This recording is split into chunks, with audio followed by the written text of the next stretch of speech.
السلام علیکم ورحمۃ اللہ وبرکاتہ۔ حضرات،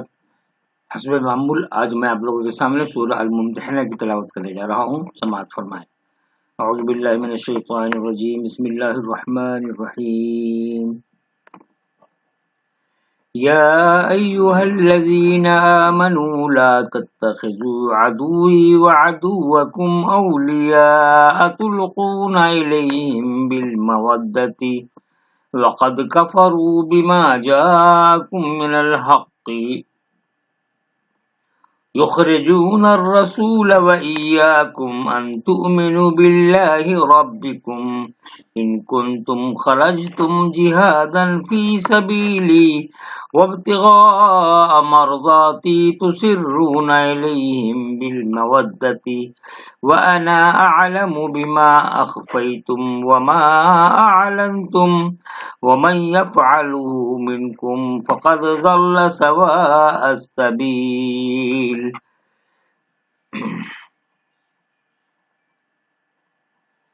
إن يثقفوكم يكونوا لكم أعداء ويبسطوا إليكم أيديهم وألسنتهم بالسوء وودوا لو تكفرون لن تنفعكم أرحامكم ولا أولادكم يوم القيامة يفصل بينكم والله بما تعملون بصير۔ شروع اللہ کے نام سے جو بڑا مہربان نہایت رحم والا ہے۔ اے ایمان والو،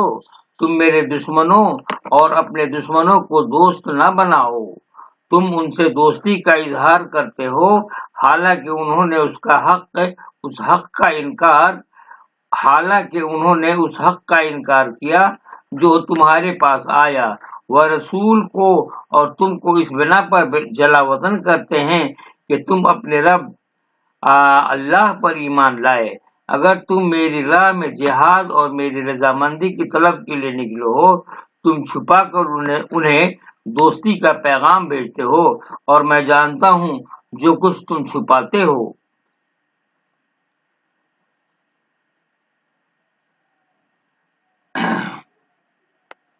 اور جو کچھ تم ظاہر کرتے ہو، اور جو شخص تم میں سے ایسا کرے گا وہ راہ راست سے بھٹک گیا۔ اگر وہ تم پر قابو پا جائیں تو وہ تمہارے دشمن بن جائیں گے اور اپنے ہاتھ اور اپنی زبان سے تم کو آزار پہنچائیں گے، اور چاہیں گے کہ تم بھی کسی طرح منکر ہو جاؤ۔ تمہارے رشتہ دار اور تمہاری اولاد قیامت کے دن تمہارے کام نہ آئیں گے۔ وہ تمہارے درمیان فیصلہ کرے گا، اور اللہ دیکھنے والا ہے جو کچھ تم کرتے ہو۔ رسول اکرم صلی اللہ علیہ وسلم نے جب مکہ کی طرف اقدام کرنے کا فیصلہ کیا تو آپ صلی اللہ علیہ وسلم نے اس کا پورا منصوبہ نہایت خاموشی کے ساتھ بنایا تاکہ مکہ والے مقابلے کی تیاری نہ کر سکے۔ اس وقت ایک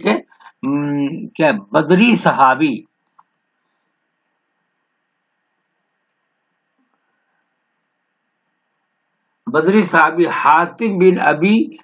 بلتعہ یا جو بھی کچھ بھی حاتم بن ابی بلتعہ نے اس منصوبہ کو ایک خط میں لکھا اور اس کو خفیہ طور پر مکہ والوں کے نام روانہ کر دیا تاکہ مکہ والے ان سے خوش ہو جائیں اور ان کے اہل و عیال کو نہ بتائیں جو مکہ میں مقیم ہے۔ مگر وحی کے ذریعے اس کی اطلاع ہو گئی اور قاصد کو راستہ ہی میں پکڑ لیا گیا۔ اس قسم کا ہر فعل ایمانی تقاضے کے خلاف ہے۔ جب یہ صورتحال ہو کہ اسلام اور غیر اسلام کے الگ الگ محاذ بن جائیں تو اس وقت اہل اسلام کی ذمہ داری ہوتی ہے کہ وہ غیر اسلامی محاذ سے دلچسپی کا تعلق توڑ لے، خواہ غیر اسلامی محاذ میں ان کے عزیز اور رشتہ دار ہی کیوں نہ ہوں۔ حق کو ماننا اور حق کا انکار کرنے والوں سے قلبی تعلق رکھنا دو متضاد چیزیں ہیں جو ایک ساتھ جمع نہیں ہو سکتی۔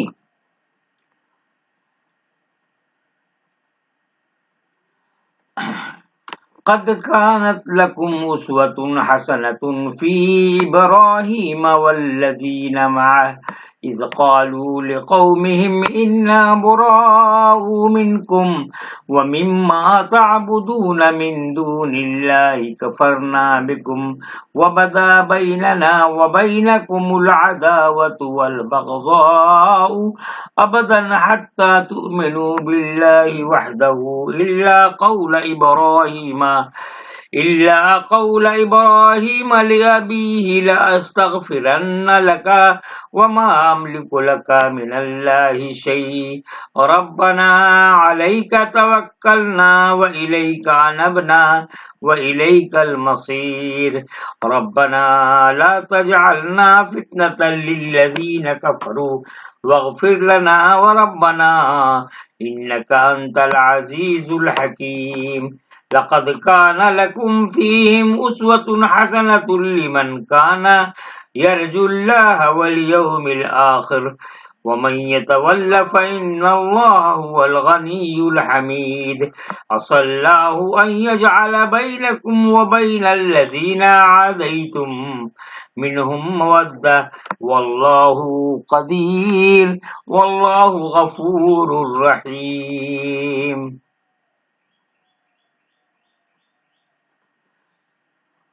تمہارے لیے ابراہیم اور اس کے ساتھیوں میں اچھا نمونہ ہے جبکہ انہوں نے اپنی قوم سے کہا کہ ہم الگ ہیں تم سے اور ان چیزوں سے جن کو تم اللہ کے سوا عبادت کرتے ہو ہم تمہارے منکر ہیں اور ہمارے اور تمہارے درمیان ہمیشہ کے لیے عداوت اور بیزاری ظاہر ہو گئی ہے یہاں تک کہ تم اللہ واحد پر ایمان لاؤ مگر ابراہیم کا اپنے باپ سے یہ کہنا کہ میں آپ کے لیے معافی مانگوں گا اور میں آپ کے لیے اللہ کے آگے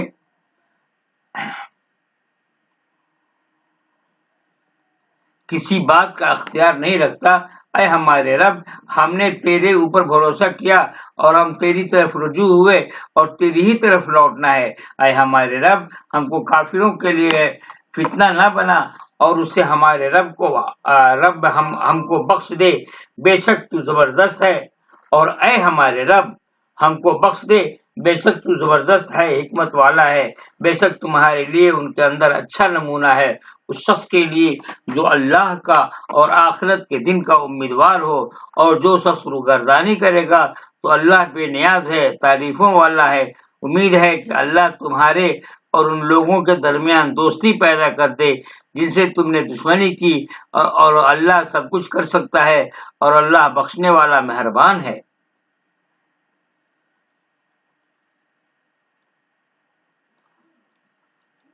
حضرت ابراہیم علیہ السلام نے ابتداً خیر خواہانہ انداز میں اپنے خاندان کو توحید کا پیغام دیا مگر جب اطمینان حجت کے باوجود وہ لوگ منکر بنے رہے تو آپ ان سے بالکل جدا ہو گئے مگر یہ بڑا سخت مرحلہ تھا کیونکہ اعلان برات کا مطلب منکرین حق کو یہ دعوت دینا تھا کہ وہ ہر ممکن طریقے سے اہل ایمان کو ستائیں دلیل کے میدان میں شکست کھانے کے بعد طاقت کے میدان میں اہل ایمان کو ذلیل کرے یہی وجہ ہے کہ اس کے بعد حضرت ابراہیم علیہ السلام نے جو دعا کی اس میں خاص طور سے فرمایا کہ اے ہمارے رب ہم کو ان ظالموں کے ظلم کا تختہ مشق نہ بنا. عزیزوں اور رشتہ داروں سے اعلان برات عام معنوں میں اعلان عداوت نہیں ہے یہ داعی کی طرف سے اپنے یقین کا آخری اظہار ہے اس اعتبار سے اس میں سے ایک دعوتی قدر بھی شامل ہو جاتی ہے. چنانچہ کبھی ایسا ہوتا ہے کہ جو شخص پیغام کی زبان سے متاثر نہیں ہوا تھا یقین کی زبان سے اس کو جیتنے میں کامیاب ہو جاتی ہے.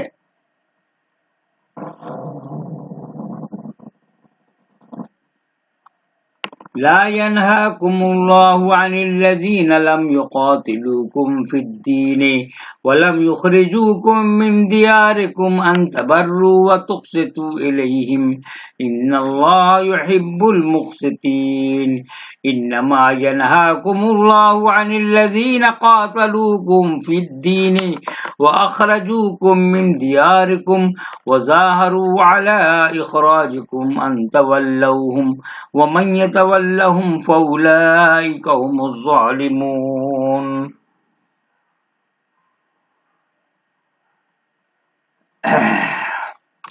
اللہ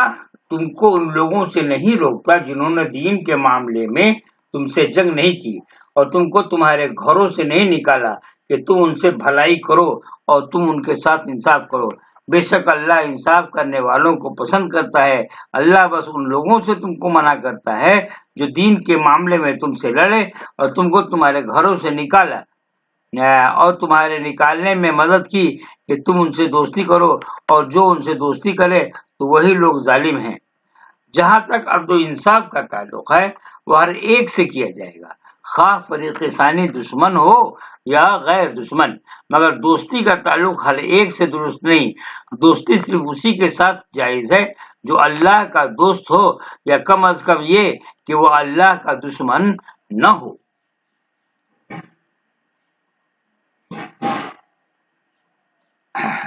يا أيها الذين آمنوا إذا جاءكم المؤمنات مهاجرات فامتحنوهن الله أعلم بإيمانهن فإن علمتموهن مؤمنات فلا ترجعوهن إلى الكفار لا هن حل لهم ولا هم يحلون لهن وآتوهم ما أنفقوا ولا جناح عليكم أن تنكحوهن إذا آتيتموهن أجورهن ولا تمسكوا بعصم الكوافر واسألوا ما أنفقتم وليسألوا ما أنفقوا ذلكم حكم الله يحكم بينكم والله عليم حكيم وإن فاتكم شيء من أزواجكم إلى الكفار فعاقبتم فآتوا الذين ذهبت أزواجهم مثل ما أنفقوا واتقوا الله الذي أنتم به مؤمنون۔ اے ایمان والو، جب تمہارے پاس مسلمان عورتیں ہجرت کر کے آئیں تو تم ان کو جانچ لو، اللہ ان کے ایمان کو خوب جانتا ہے۔ پس اگر تم جان لو کہ وہ مومن ہے تو ان کو کافروں کی طرف نہ لوٹاؤ، ورنہ وہ عورتیں ان کے لیے حلال ہیں اور نہ وہ ان عورتوں کے لیے حلال ہیں، اور کافر شوہروں کو نے جو کچھ خرچ کیا وہ ان کو ادا کر دو، اور تم پر کوئی گناہ نہیں اگر تم ان سے نکاح کر لو جبکہ وہ تم ان کے مہر ان کو ادا کر دو، اور تم کافر عورتوں کو اپنے نکاح میں نہ روکے رہو، اور جو کچھ تم نے خرچ کیا ہے اس کو مانگ لو، اور جو کچھ کافروں نے خرچ کیا وہ بھی تم سے مانگ لیں، یہ اللہ کا حکم ہے،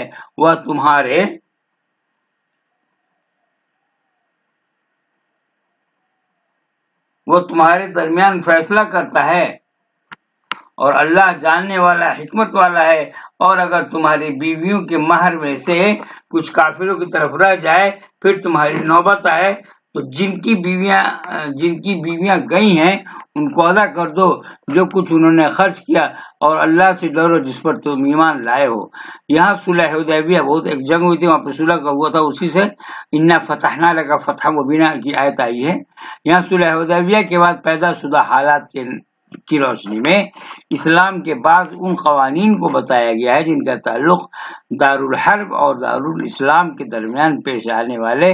آئلی مسائل سے ہیں۔ آئیے قرآن کی تلاوت کرتے ہیں۔ یا ایھا النبی اذا جاءک المؤمنات یبایعنک علی الا یشرکن باللہ شیئا ولا یسرقن ولا یزنین ولا یقتلن اولادہن ولا یاتین ببہتان یفترینہ بین ایدیہن وارجلہن ولا یعصینک فی معروف فبایعہن واستغفر لہن اللہ ان اللہ غفور الرحیم۔ اے نبی، جب تمہارے پاس مومن عورتیں اس بات پر بیعت کے لیے آئیں کہ وہ اللہ کے ساتھ کسی چیز کو شریک نہ کریں گی، اور وہ چوری نہ کریں گی، اور وہ بدکاری نہ کریں گی، اور وہ اپنی اولاد کو قتل نہ کریں گی، اور وہ اپنے ہاتھ اور اپنے پاؤں کے آگے کوئی بہتان گھڑ کر نہ لائیں گی، اور وہ کسی معروف میں تمہاری نافرمانی نہ کریں گی تو ان سے بیعت لے لو،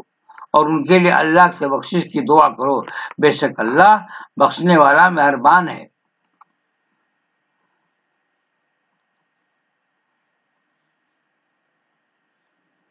اس آیت میں وہ شرطیں بتائی گئی ہیں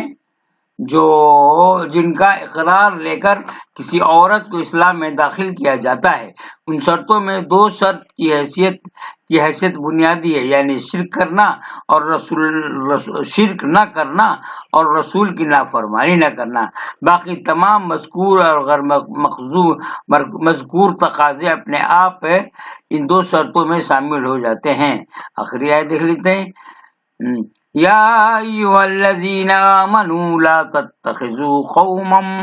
غضب اللہ علیہم قد یئسوا من الآخرۃ کما یئس الکفار من اصحاب القبور۔ اے ایمان والو، تم ان لوگوں کو دوست نہ بناؤ جن کے اوپر اللہ کا غضب ہوا، وہ آخرت سے نا امید ہو گئے ہیں، جس طرح قبروں میں پڑے ہوئے کافر نا امید ہیں۔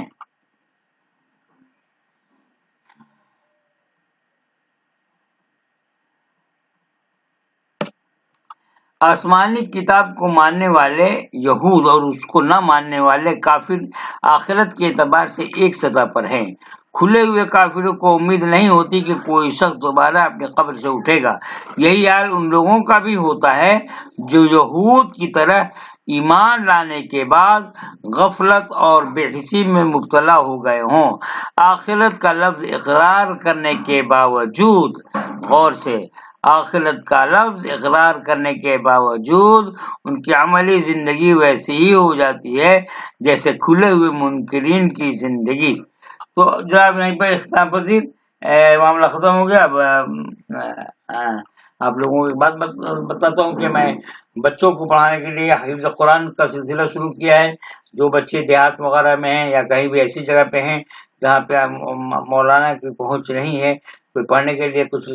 یہ نہیں ہے، طریقہ راستہ نہیں ہے، تو آپ میرے اس میں فائدہ حاصل کریں، انشاءاللہ تعالی فائدہ ہوگا۔ سورہ یہ حفظ قرآن کا سلسلہ میں نے شروع کیا ہے، لوگوں کے درمیان پھیلانے کی کوشش کیجیے اور دعا میں رکھیے۔ السلام علیکم ورحمۃ اللہ وبرکاتہ۔